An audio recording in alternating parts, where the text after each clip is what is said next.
సత్యవేడులోని దళితవాడలో ప్రమాదవశాత్తు మృతి చెందిన వారి కుటుంబ సభ్యులకు తీవ్ర గాయాలైన వారికి రాష్ట్ర ముఖ్యమంత్రి చంద్రబాబు నాయుడు సహాయ నిధి 8 లక్షల రూపాయల చెక్కులను ఎమ్మెల్యే కోనేటి ఆదిమూలం చేతుల మీదుగా 6 మందికి 8 లక్షల రూపాయల చెక్కులను వారి కుటుంబ సభ్యులకు పంపిణీ చేశారు.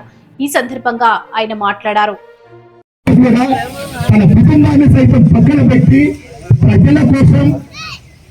నిరంతరం వచ్చి తిరిగినటువంటి వ్యక్తి మన ఆదిమల్లన్న.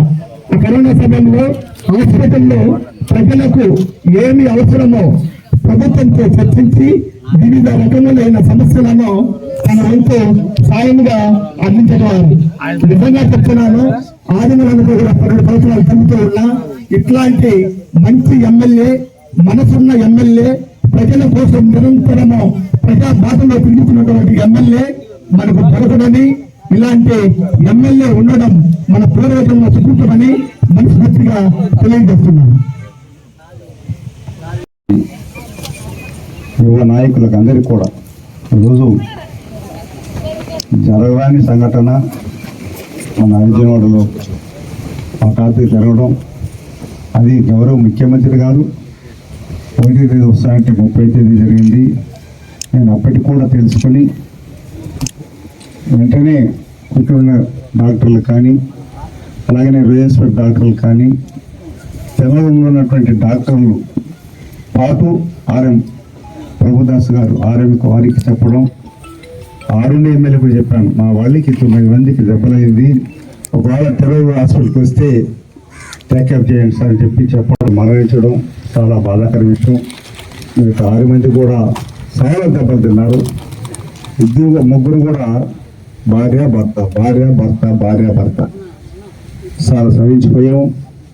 ఇలాంటి నేను గతంలో కూడా ఓకుల్లి తిరిగినప్పుడు ఇదే హాస్పిటల్ ఉండేటప్పుడు సత్యం లేదు. ఆనాడు శాసనసభ్యుడిగా 4 వెళ్ళిపోతే ఇమ్మీడియట్గా తీసుకుని వచ్చాను, అంటే బాడీ ఇక్కడ ఉండేటప్పుడు తీసుకుని వచ్చాను. నేను ఆ రోజు గౌరవ జిల్లా కలెక్టర్ గారికి, ఆర్డీఓ గారికి, ఎస్పీ గారికి అందరికీ చెప్పడం జరిగింది. మీకు చాలా మంది తెలియదు కానీ ఆ రాజకీయ అంతా నిద్రపోలేదు. ఎందుకంటే మన వాళ్ళు ఎవరు బతుకుతారు అంటే మొత్తం సీరియస్ అన్నారు.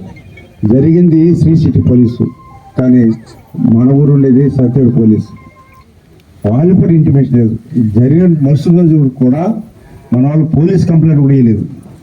మళ్ళీ శ్రీ సిటీ చనిపోయిన తర్వాత శ్రీ సిటీ డిఎస్పీ గారికి, ఆడమే ఎస్ఐ గారికి చెప్పి ఇమ్మీడియట్గా పోమని. ఆ రోజే ముఖ్యమంత్రి వచ్చేది.